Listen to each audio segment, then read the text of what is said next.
लेकिन पाकिस्तान के भी जो हालात है ना, तो मुझे तो लगता है कि वो लोग ले भी लेंगे। अस्सलाम वालेकुम। वालेकुम सलाम। आपका नाम? ब्रखना।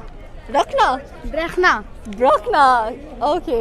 ब्रखना मेरे सवाल। हेलो दोस्तों, आप सभी का स्वागत है हमारे यूट्यूब चैनल ट्यूब एक्सिस पर।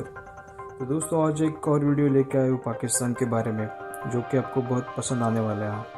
वैसे देखा जाए तो बेहद ख़राब हालत में है इस वक्त पाकिस्तान। पूरे लोग रोड पे उतर आए हैं। आज हम देखने वाले हैं जो पाकिस्तान के यंग लोग है, यूथ है, वो क्या सोच रखता है अपने इंडिया और पाकिस्तान के रिलेशन पे।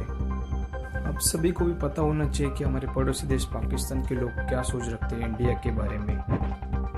और दोस्तों, वीडियो पूरा एंड तक देखना, आपको बेहद पसंद आने वाला है। तो ऐसे अमेजिंग वीडियोस के लिए बने रहे हमारे साथ। तो चलिए चलते हैं वीडियो की तरफ। अगर आपने हमारा यूट्यूब चैनल अभी तक सब्सक्राइब नहीं किया है तो सब्सक्राइब कर सकते हैं। ओके ब्रखना, मेरा सवाल ये है कि अगर हम गिलगित बाल्टिस्तान की बात करें तो वो तो हमारी एक सिटी है, हमारा एक एरिया है, ठीक है। हमें बड़ा प्यार करते हैं बल्ती लोगों से, और इस साल सुनने में आ रहा है कि वो इंडिया का हिस्सा बन जाएगा। तो इंडिया हर बार ऐसा क्यों करता है कि हमारी सिटीज़ को उठाकर अपनी सिटीज़ में शामिल करने की बात करता है?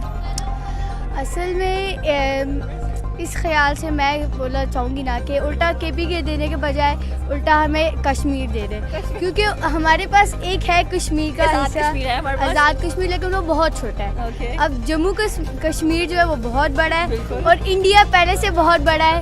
तो इसलिए मैं बोलूँगी कि वो लोग हमें जम्मू कश्मीर भी दे दें। लेकिन वो तो हमें नहीं देते, वो तो कहते हैं कि जम्मू एंड कश्मीर हमारा है, उल्टा आप हमें आज़ाद कश्मीर भी दे दें। ख्वाबों में बस यही हो सकता है। लेकिन पाकिस्तान के भी जो हालात है ना, तो मुझे तो लगता है कि वो लोग ले भी लेंगे। मतलब काफ़ी कॉन्फिडेंस से बोला है कि पाकिस्तान के जो हालात हैं उसे देख के लगता है कि वो ले भी लेंगे। क्यों लेंगे भाई? हमारी आर्मी इतनी स्ट्रॉन्ग है, इतना अच्छा डिफेंस सिस्टम है हमारा। आर्मी स्ट्रॉन्ग था बस गया। अब आर्मी वाले भी पॉलिटिक्स में आ गया है। That was really nice कि अब आर्मी वाले भी पॉलिटिक्स में आ गए हैं, तो फिर पॉलिटिक्स वाले कहाँ जाएं? पॉलिटिक्स वाले जेल में चले जाए और आर्मी वाले पॉलिटिक्स में आ रहे हैं। आर्मी वाले को आर्मी वाली जगह पे रहना चाहिए, पॉलिटिक्स वाले पॉलिटिक्स की जगह पे रहना चाहिए। आजकल की यूथ जो सी है वो काफ़ी सेंसिबल हम लोगों को नज़र आ रही है। स्पेशली वो बोल भी रहे हैं कि जो आर्मी का काम है वो सिर्फ सरहदों पर हिफाजत करना है हमारे मुल्क की, और सियासतदानों का काम है कि मुल्क को संभालना। तो पाकिस्तान की जैसी हालत है, हमारी मईशत अच्छी नहीं है, इकॉनमी हमारी अच्छी नहीं है, गुर्बत हमारे मुल्क में है, महंगाई इतनी ज़्यादा हो गई है, ऊपर से इंडिया हमें धमकाता रहता है। तो इसके बारे में क्या सोचते हो?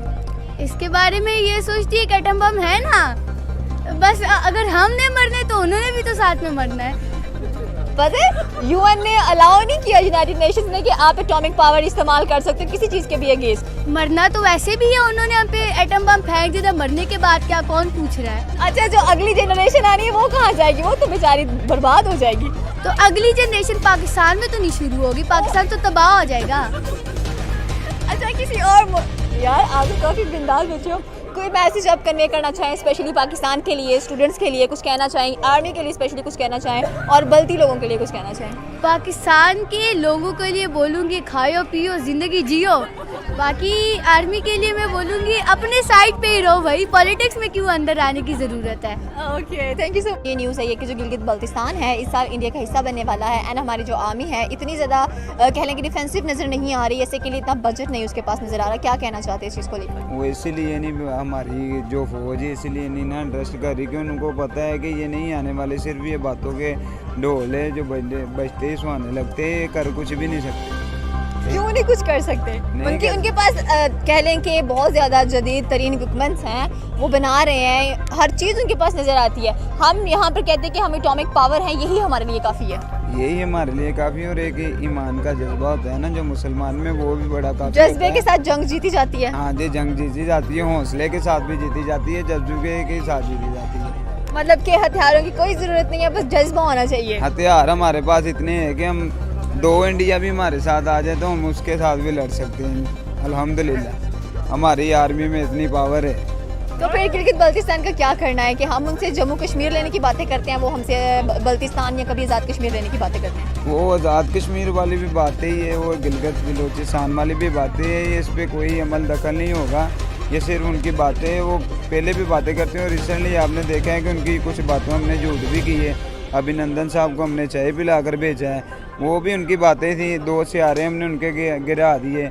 वो किसने गिराए, हमने गिराए है ना, तो हमारे वो बाल भी नहीं बाका कर सकते। Okay thank you. तो सुनने में ये आ रहा है, इंडियन टाइम्स के अंदर ये बताया जा रहा है कि उसे इंडिया का हिस्सा बना दिया जा रहा है। क्या वजूहत है कि हमारी आर्मी भी हर चीज़ के अंदर इन्वॉल्व है, लेकिन उस तरह से आर्मी वर्कआउट नहीं कर पा रही जिसे करना चाहिए? और सेकेंडली, हम अपने इलाकों को उठाकर इंडिया का हिस्सा कैसे बना सकते हैं, और इंडिया किस बेस पे इसको लेना चाह रहा है? आप क्या चाहती हैं, क्या होना चाहिए?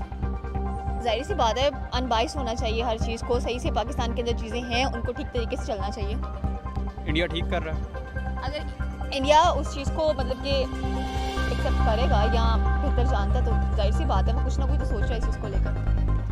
देखें, इंडिया को चाहिए कि वो अपनी जो इंडिया की आइडियालॉजी है, शिद्दत पसंद है इंडिया, आरएसएस की आइडियालॉजी है, जो नरेंद्र मोदी की जो पॉलिसीज़ हैं उनको चाहिए कि उन पर गौर करें और इतना शिद्दत पसंद रवैया नहीं होना चाहिए।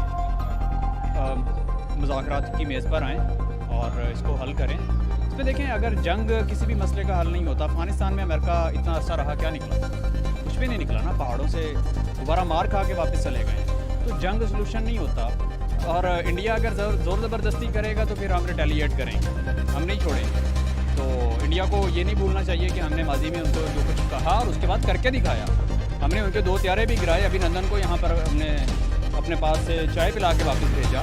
तो इंडिया को ये नहीं, मेरा मशवरा है कि इंडिया ना करे तो ज़्यादा बेहतर है, क्योंकि पाकिस्तान रिटेलिएट करेगा और पाकिस्तान जब रिटेलिएट करता है तो वो आपसे फिर बर्दाश्त नहीं होगा। आपने कहा कि जंग हर चीज़ का सलूशन नहीं है और जंग करनी भी नहीं चाहिए, लेकिन हम अपनी सूरत हाल देखें तो हम जम्मू एंड कश्मीर को लेने की बातें कर रहे हैं, वो तो हमारी सिटीज़ को उठाने की बातें करना स्टार्ट कर रहे हैं। देखिए, बातें करने से क्या होता है, उन्होंने तो ये भी कहा था कि 65 में हमने यहाँ पर नाश्ता करना कहा था ना। सोनिया गांधी ने कहा था। तो बातें हैं ना, जितनी मर्जी कर लें, बातें तो बहुत सारे लोग करते हैं। तो बातों से कुछ नहीं होता, काम से होता है। जैसे हमने कहा था कि हम सरप्राइज़ देंगे और हमने सरप्राइज़ दिया था, ठीक है।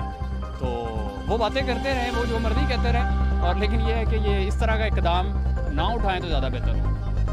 फिर क्या करना चाहिए पाकिस्तान को, क्योंकि हमारी जो आर्मी है उसका काम है कि डिफेंस प्रोवाइड करना, सरहदों की हिफाजत करना, लेकिन वो तो हमारे पॉलिटिकल मामलों में घुसी पड़ी है। देखिए, पॉलिटिकल मामलों में अगर स्टैब्लिशमेंट का कोई किरदार है तो वो ठीक नहीं है, लेकिन दिफाई अगर आपको लगता है कि पाकिस्तान की जो दिफाई सूरत हाल है वो अच्छी नहीं है, बताएं मुझे। पाकिस्तान की दिफाई सूरत हाल बहुत अच्छी, क्योंकि हमारी आर्मी बहुत ज़्यादा अच्छी कंसीडर की जाती है ऑल ओवर द वर्ल्ड। बिल्कुल, जब मेरा हमारी सवाल तो यही है ना कि जो दिफाई सिस्टम है, दिफाई सिस्टम को दिफाई सिस्टम में ही रहना चाहिए। वो पॉलिटिक्स में क्या कर रही है? मैं बताता हूँ। देखिं, आपका क्वेश्चन एक है गिलगित बल्तिस्तान और वो जो मामलात हैं उन पर है। अगर आप मुझसे एस्टैब्लिशमेंट के किरदार पर बात करेंगे तो उसमें ये बड़ा वसी चैप्टर है। एस्टैब्लिशमेंट में चीज़ें आती हैं ना, हमारे जो सियासतदान हैं वो क्या कर रहे हैं। इनफैक्ट हमारी हर एक चीज़ गरम भरम हुई पड़ी है पूरे मुल्क के अंदर, एक चीज़ भी हमें अपनी जगह पर नहीं दिखाई दे रही जो यहाँ पर इसको होना चाहिए। अब आपके घर में एक चीज़ आगे पीछे भाग रही है, आप क्या करेंगे?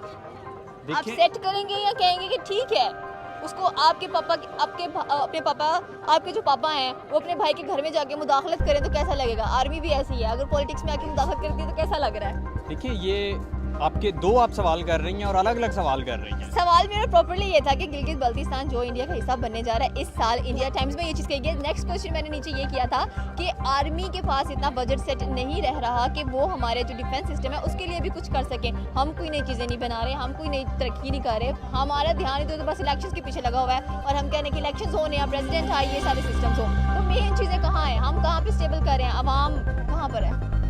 देखें, दिफाई मामलात में हम बहुत अच्छे हैं और नई चीज़ें हमें जो है वो ठीक है, हमारा दिफाई सिस्टम बहुत अच्छा है, हम एटमी ताकत है, पाकिस्तान इस्लामिक कंट्रीज़ में पहला जो है वो एटमी ताकत है। और अगर देखें ना, अगर तो पाकिस्तान के ऊपर कोई हमला हो रहा है, इंडिया हम पर दबाव डाल रहा है, कोई अगर इशू हो रहा है और हमारे दिफाई जो हमारी फ़ौज है वो पीछे हो रही है कि हमसे कुछ नहीं होता, हम हाथ खड़े कर दिए, फिर तो आप ये सवाल करें। अगर वो दिफाई मामलात में बिल्कुल ठीक हैं तो फिर हम पे हमारा फ़ौज पर सवाल ही नहीं बनता। हमारी फ़ौज है, मुल्क भी हमारा है, तो अगर वो दिफाई मामलात में कोई कमज़ोरी है उनमें तो हम उस पर बात करेंगे। लेकिन जो इस पे बात नहीं करेंगे कि वो मुल्क में क्यों मुदाखलत दे रहे हैं, वो पॉलिटिक्स में क्यों आ रहे हैं। नहीं, देखिए, एस्टैब्लिशमेंट का जो रोल है वो 75 सालों से है, पॉलिटिक्स में जो उनका रोल है वो 75 सालों से है।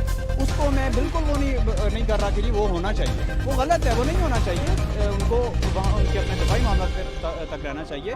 पॉलिटिक्स या जो हमारे सियासत के मामलात हैं सिर्फ सियासतदानों को करने चाहिए, फ़ौज को मुदाखलत नहीं करनी चाहिए। मैं भी यही बात कर रही थी। And thank you so much sir.